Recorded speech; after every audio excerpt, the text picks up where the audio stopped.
Pues si va sonando esta sintonía ya en la mañana de Cope Pinares, eso quiere decir que entramos en territorio, hermanas Lara, en territorio de la historia.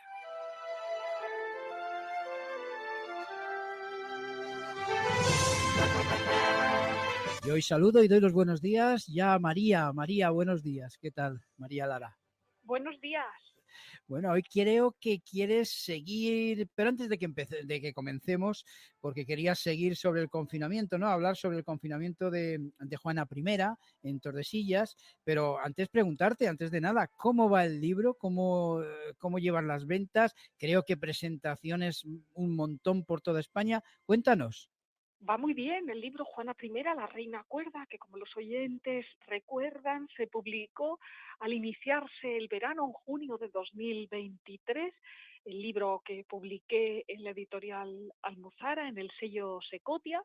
Además, desde el sello Secotia han difundido en las redes sociales que es el libro más vendido de 2023 en su cabecera. Ha salido la tercera edición.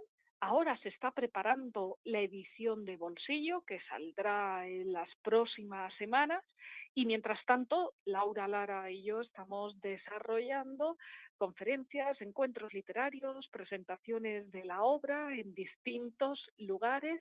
Estuvimos en Oporto como profesoras Erasmus Plus en el mes de noviembre, allí también hablando de Juana I, porque su hija, la hija de Juana I, Catalina, fue luego reina de Portugal, y hemos estado en el mes de enero en la Diputación de Palencia en el ciclo de Varia Literaria, donde nos pidieron que impartiéramos conferencia en el Salón de Plenos de la Diputación. Fue un momento de enorme entusiasmo encontrar ese Salón de Plenos de la Diputación palentina llena de público.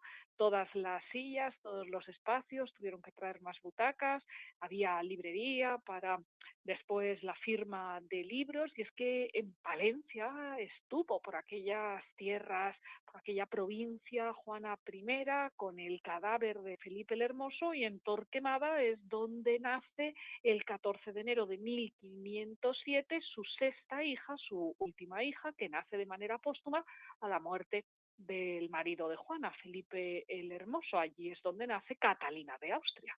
Nos has dibujado el escenario, digamos, histórico de cómo sucede todo ello, pero ¿cómo es ese confinamiento? Es ¿Cómo? que justo ahora, en este mes de febrero de 2024, estamos en una conmemoración relacionada con el libro Juana I, la reina cuerda.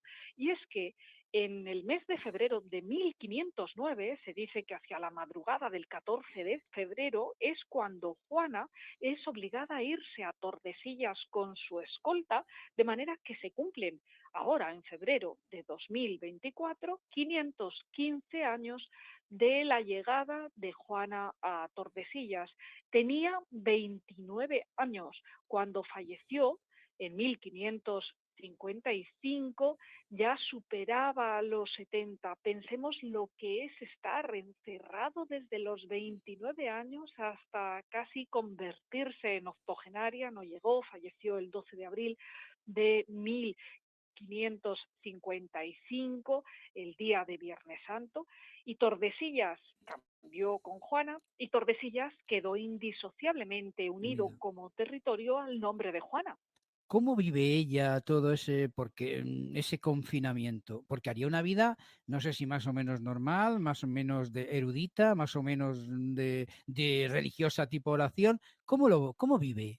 Fueron 46 años. Tordesillas había sido escenario del pacto histórico entre Castilla y Portugal en 1494, el famoso Tratado de Tordesillas, que se recuerda allí con ese memorándum de lo que fue el reparto del mundo entre las dos principales potencias del momento, que eran España y Portugal, con ese meridiano situado 370 leguas al oeste de las islas de Cabo Verde. Allí está en Tordesillas esa casa del tratado. Pero posteriormente, la estancia de Juana en Tordesillas desde 1509, pues al principio no se previó tan prolongada como después resultó hasta su muerte. Los días, sin embargo, fueron cayendo como si fueran de plomo. Pasó encerrada allí en Tordesillas casi medio siglo y el lugar donde vivió Juana en Tordesillas fue el Palacio Real, ya desaparecido, que ejercía de sede temporal de las Cortes itinerantes de la monarquía castellana, un edificio con perímetro rectangular, que lo tenemos que imaginar porque ya no existe, con 2 pisos y que contaba con 3 puertas, la meridional mirando al Duero, otra al oeste en la calle San Antolín y la tercera al norte frente al Palacio de los Alderete.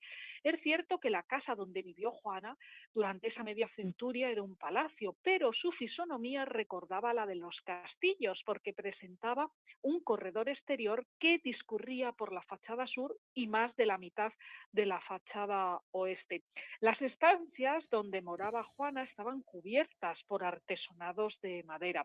Las paredes estaban decoradas con tapices. Recordemos que Isabel la Católica ya había sido una gran coleccionista de tapices y las habitaciones estaban dispuestas en torno a 2 patios con una huerta.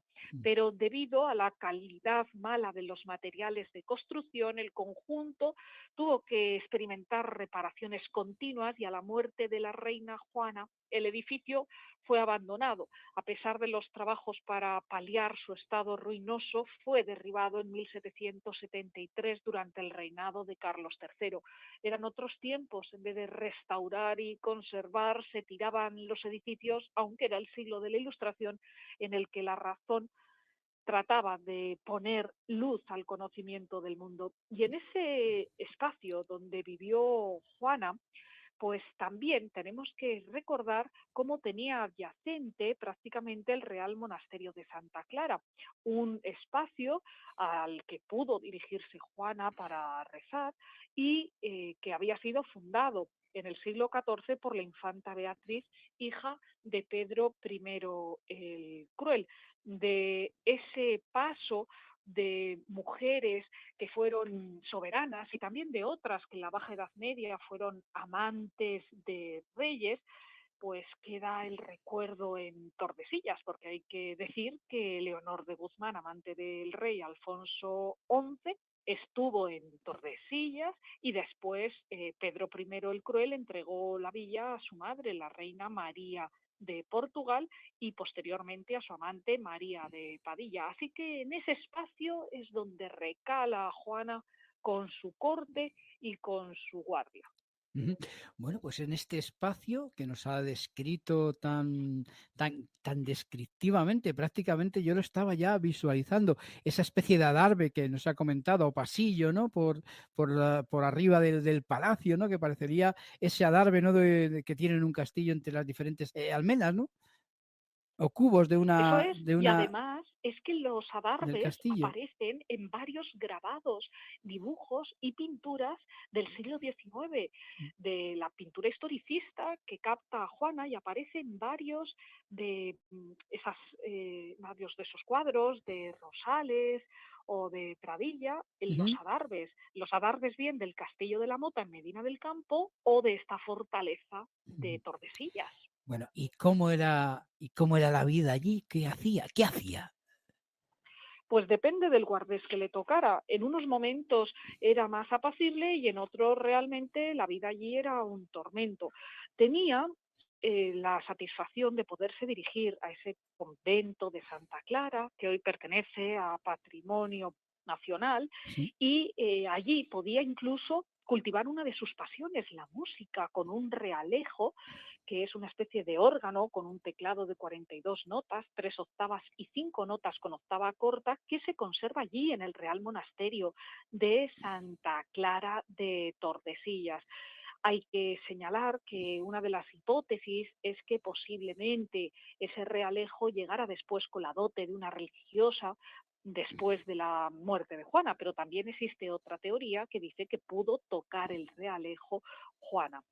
Y como vecina de Tordesillas, a orillas del Duero, las únicas salidas que hacía eran prácticamente para rezar. Ella había tenido muy buena experiencia en ciudades de Flandes, viviendo cerca de conventos donde podía tener tertulias eruditas sobre la religiosidad y sobre el mundo y también sobre la fe, en esa devotio moderna, en esa religiosidad más intimista y más intelectual que se estaba abriendo paso. Pensemos que Juana llega en 1509, antes de la Reforma Protestante, pero Ujú. que después se pierden buena parte de las cosas que están sucediendo, aunque es la reina, entre otras cosas, bueno, pues se pierde la primera vuelta al mundo de Magallanes y Elcano, que se hace en nombre suyo y de su hijo Carlos, pero que ella está confinada.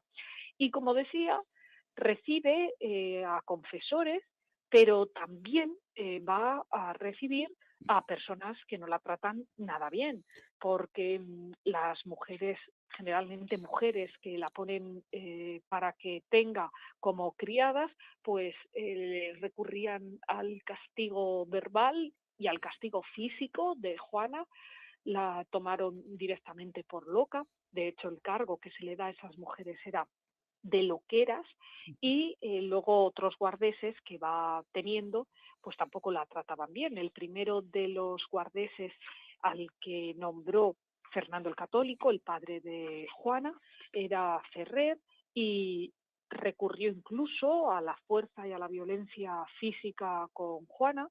Le tenía mucha animadversión el conjunto de la población de Tordesillas, a Ferrer, porque había instalado allí su séquito, porque claro, cuando llegaba a la corte, pues el pueblo le tenía que dar de comer a todos los miembros de la comitiva, y eso suponía un gasto para bolsillos humildes, pero además es que sabían que no trataba bien a Juana, y el pueblo siempre estuvo con Juana, las Cortes de Castilla, también los grandes, aunque realmente no pudieron hacer nada para luchar contra el padre de Juana, contra Fernando, o contra su hijo Carlos, en ese deseo de tenerla confinada en Tordesillas.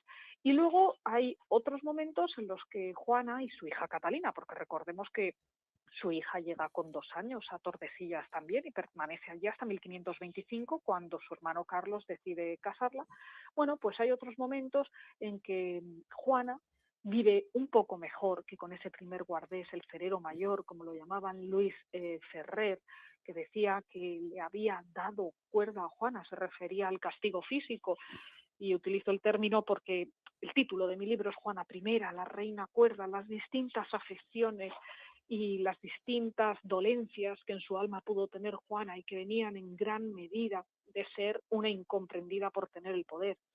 Desde marzo de 1517, al frente de la casa de Juana se encontraba Hernán Duque de Estrada. Lo buscó el cardenal Cisneros, le costó convencerlo porque quería profesar como franciscano y tenía una paciencia sin límites. En el primer encuentro con la reina, Hernán Duque presenció una tremenda bronca entre Juana y una de sus doncellas. Hernán Duque le dio la razón a Juana, y ahí se ganó la amistad de Juana, que se dio cuenta de que este caballero se estaba percatando de los atropellos que ella sufría. Así que el nuevo responsable de Tordesillas, Hernán Duque, consintió que Juana tuviera capacidad de decisión en las obras que se hacían en el Palacio de Tordesillas, y que se abriera un vano en el muro para que Catalina viera a la gente pasar por la ventana. Es que en esos momentos, en 1517, tenía 10 años Catalina, y la pobre chica estaba igual que su madre, encerrada dentro, entre voces de esas criadas que las trataban mal, y que menos que mirar por la ventana el mundo como discurría. Pero después hubo un tercer jefe de la Casa Real de Juana, que sin embargo, bueno, pues no se portó tampoco bien con ella, al igual que Ferrer, el primer carcelero, entre comillas, que tuvo Juana. Y este hombre era el marqués de Denia, que se enriqueció a costa de Juana, colocó a toda su familia en puestos de distinción. El marqués de Denia tenía muy creído su papel, había sido uno de los pocos grandes que apoyaron a Fernando frente a las pretensiones de su yerno, Felipe de Borgoña, en 1506, y muertos ambos, se había hecho plenamente con la confianza del joven Carlos. Así que el marqués contrató a señoras que acentuaban ese papel de loqueras. una profesión descrita en el diccionario de la Real Academia Española como orientada a cuidar y guardar locos. Esas auxiliares entraban en la celda de Juana para quitarle toda iniciativa y en dicha etapa Juana permanecía horas inmóvil y se negaba a cambiarse de ropa. Cualquier protesta de Juana era tomada como demencia, pero es que no le dejaban decidir absolutamente nada sobre sí misma. La verdad es que da para un programa no de 1 hora, 2 horas o 3 horas con María y con Laura Lara hablando precisamente de Juana I, la reina cuerda. Este libro, si ya quieren saber algo más acerca de Juana, yo les remito a todas las bibliotecas, que ahora mismo está el libro de Juana y también o el libro de María Lara y también a las librerías, por supuesto, por si quieren adquirirlo, además también de las plataformas de venta de libros, ¿no? En todas estas plataformas también está el libro de María Lara, la reina, Juana I, la reina cuerda. Yo creo que aquí lo dejamos, ¿no, María? Que llevamos un ratito hablando de Juana, así lo dejamos para otro capítulo, si te parece bien. En otro momento podemos seguir hablando de otros capítulos de Juana I, la reina cuerda, y también de cómo en ese confinamiento tan injusto que sufrió, buscó motivos para sentirse feliz y sobre todo para presentar la vida con alegría a su hija Catalina, que era su gran compañera y la que la defendía del avasallamiento de algunos de sus sirvientes. Pues lo dicho, María, muchísimas gracias por un día más darnos o hacernos percatar de todo lo que fue en esa historia el protagonismo, en la historia española, el protagonismo de Juana I, la reina cuerda, que como tú bien dices en tu libro, no es que estuviera loca, sino que prácticamente le hacían la vida imposible, por hablar un poco o resumirlo de forma rápida, ¿no? Animo a los lectores a que busquen en Internet la pintura historicista que menciono en el libro y que también reproduzco con los permisos de los museos y del Ministerio de Cultura, igual que el autógrafo de Juana, en las páginas de mi libro Juana I, la reina cuerda. Hay una obra de Pradilla que es La reina Juana confinada en Tordesillas, donde aparece al lado de una ventana con su hija pequeña jugando con cosas de aquel momento del siglo XVI, un caballito, muñecas. Claro, es la mirada de un pintor del siglo XIX hacia cómo era la relación entre una madre y una hija 3 siglos antes, pero sobre todo me quedo con la resiliencia, con la capacidad que tuvo Juana para sobreponerse de esas dificultades.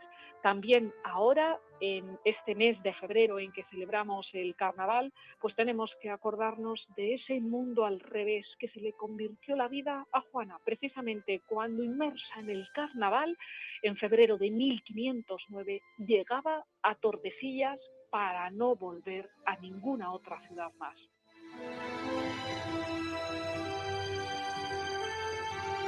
Pues así ha sido este periplo y que pueden seguir. Vuelvo a remitirles al libro de María Lara, Juana I, la reina cuerda.